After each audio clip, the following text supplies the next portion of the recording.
ኦሮሚያ ምድር ላይ ኦርቶዶክስ መኖር አልቻለም። ተሰደዱ ክርስቲያኖች። ለምን? ዜጋ አይደሉም። ማመን አይችሉም። በፈለጉት ማምለክ አይችሉም።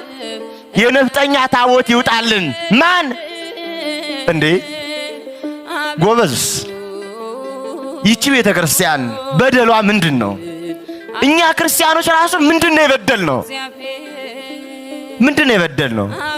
ዝም ማለት፣ መረጋጋት፣ እንዳበሩት አለማበድ፣ ሀገሬ ህይወቴ ማለት፣ ታሪኬ ማለት ወንጀል ነው። ይሉናል፣ ዝም አለ።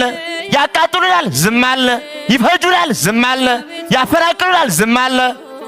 ዝም አለ። በጅምላ ቤተክርስቲያን ያቃጥላል፣ ዝም አለ። እስኪ ልጠይቃችሁ ኦርቶዶክሳውያን፣ ይሄ ህይወቷ ቤተክርስቲያን አንድነቷ ዝም አሰኛት ህይወቷ እንጂ እንደባለጉት ብንባልክ እኖራለን ወይ? ታስታውሳላችሁ? ጀዋር ተከበበ። ማን ከበቡ? እነሱ። ለምን ተከበበ? እኛ ታረድነ እንዴ? የተከበቡ እነሱ፣ ምን ታረድ እኛ ስንታረድ ለምን? ኦርቶዶክስ እሺ ተውት። ሃጫሉ ሞተ። ኦርቶዶክስ ነው፣ ወንድማችን ነው። ባይሆንም ደግሞ የሀገር ሰው ነው። ሰው ነው፣ ሊሞት አይገባው። ማን ገደለው? እነሱ። ስለገደሉት ማን ሞተ? እኛ። የተቃጠልን እኛ፣ የሞትን እኛ። እንዴ አልበዛም በደሉ? አልበዛም ወይ? ቀንበሩ ከበደን።